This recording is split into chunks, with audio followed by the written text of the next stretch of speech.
Hello, my karmically connected friend. Have you ever felt that your mind, instead of being a peaceful companion, has become a fierce battlefield? That is where intrusive thoughts strike without warning, where fears about the future keep whispering, "What if?" and where the inner critic never stops judging you.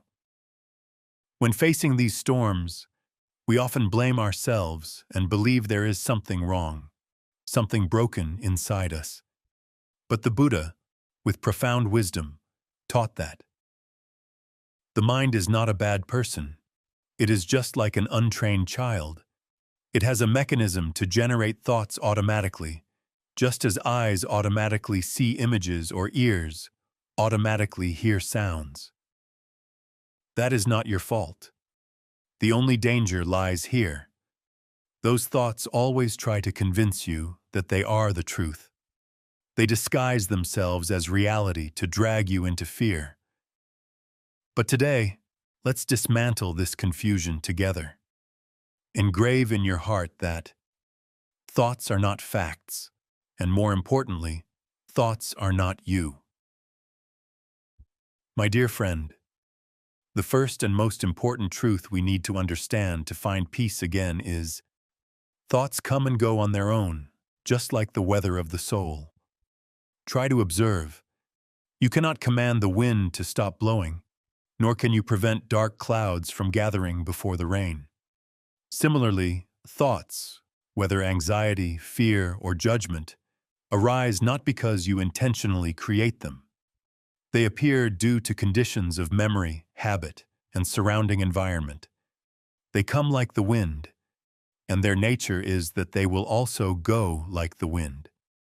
The biggest mistake that keeps us drowning in suffering is believing that those thoughts are real, and worse, believing they are our nature. When an angry thought arises, we hastily conclude, "I am a hot-tempered, bad person." When fear appears, we believe, "I am a weakling."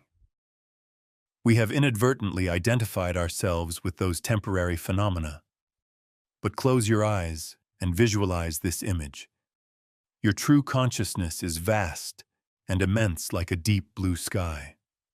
And those thoughts are merely clouds, storms passing across that sky. Remember this saying well, the sky is never harmed by the storm.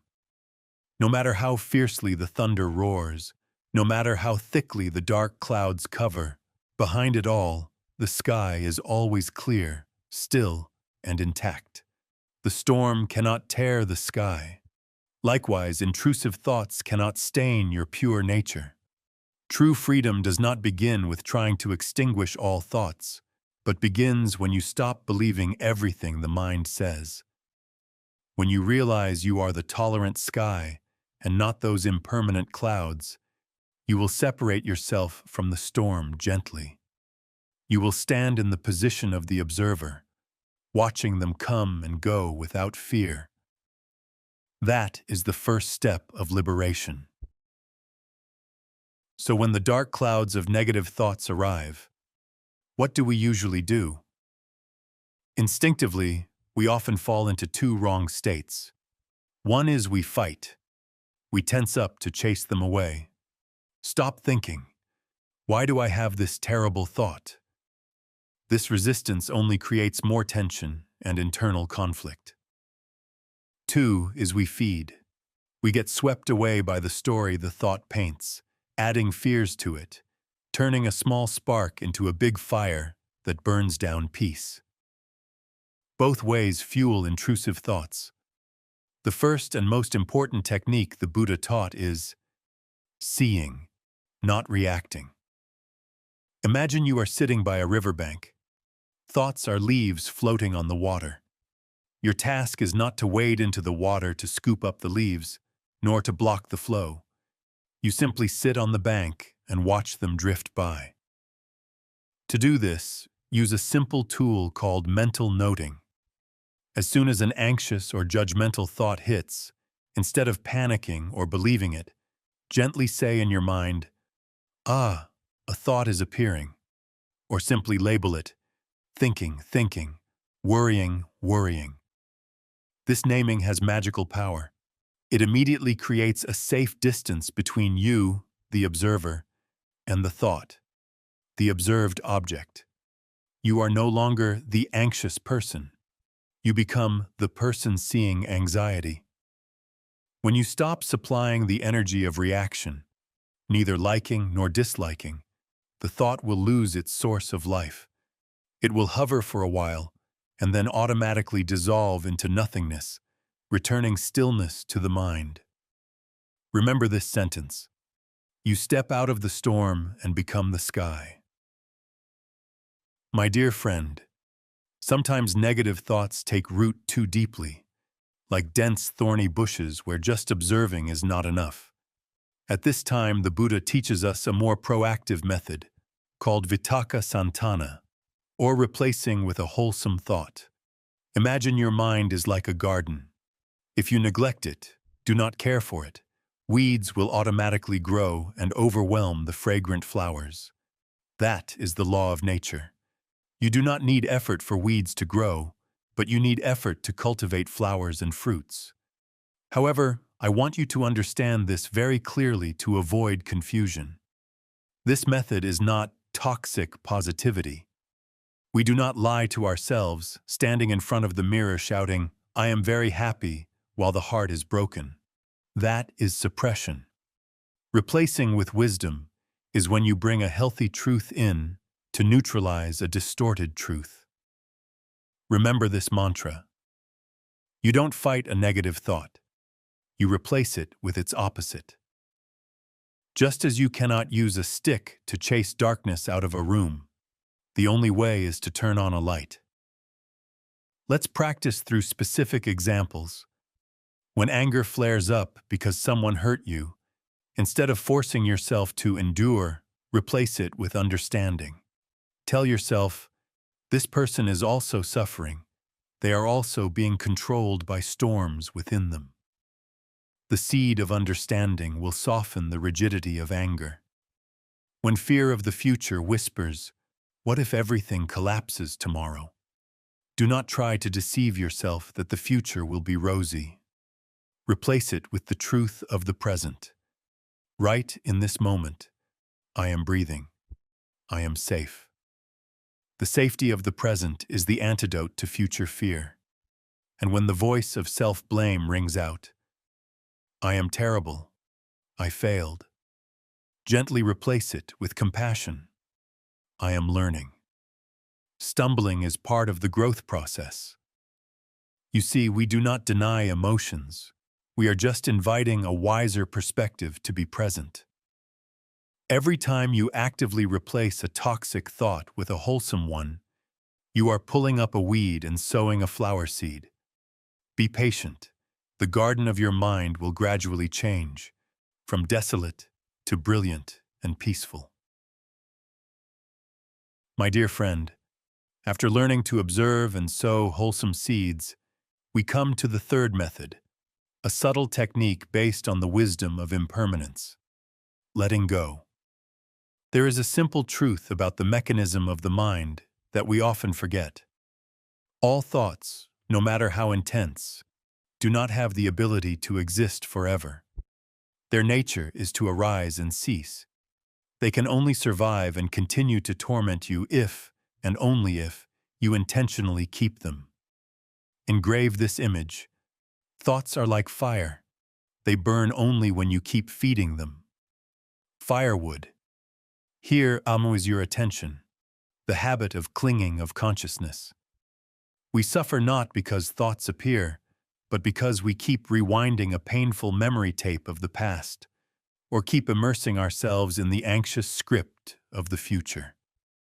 We clutch that hot coal in our hands and cry about why we are in so much pain. So what is letting go? It is not weak denial or avoidance. Letting go is simply opening the palm of your hand. Close your eyes and visualize your mind as a clear stream flowing peacefully. Those intrusive thoughts, fear, jealousy, or sadness, see them as dry leaves falling onto the water surface. The leaf drifts in. You see it. The leaf drifts past your eyes. And then, the leaf drifts farther and farther away with the current. Your task is not to wade into the water to scoop the leaf back. You also don't need to run along the bank to chase it. You just need to stand still, breathe lightly, and let the water do its job. Let the leaf go. When you no longer supply energy, no longer analyze or argue with the voice in your head, that thought will automatically extinguish. It loses the fuel to sustain life. It is forced to follow the law of the universe. Come and go, gather and disperse. When you dare to let go, it is not that you lose control, but that you are returning freedom to yourself. You realize you do not need to solve every thought that appears in your head.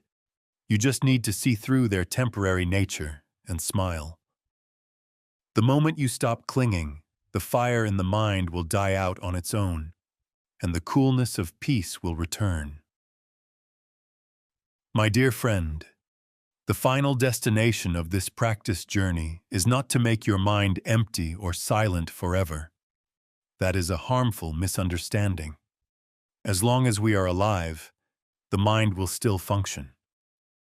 True freedom lies not in the end of thinking, but in the fact that you are no longer controlled by them. The Buddha once taught a very poignant sentence: "Nothing can harm you as much as your own thoughts unguarded." When the mind is untrained, it is like a lake surface stirred by waves, distorting all reflected images. Wherever you look, you see fear and insecurity.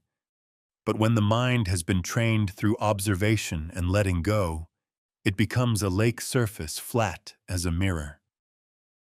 Thoughts may still glide past like ripples, but they are no longer strong enough to stir up the mud at the bottom. That lake reflects life truthfully, clearly, and wisely. This is the state of living beyond thought. You no longer live by the reaction of old habits. You start living by awareness. You realize you are the vast sky, witnessing every rain and sun of emotion passing by without getting wet or scorched. You separate yourself from the play in your head to become the calmest spectator.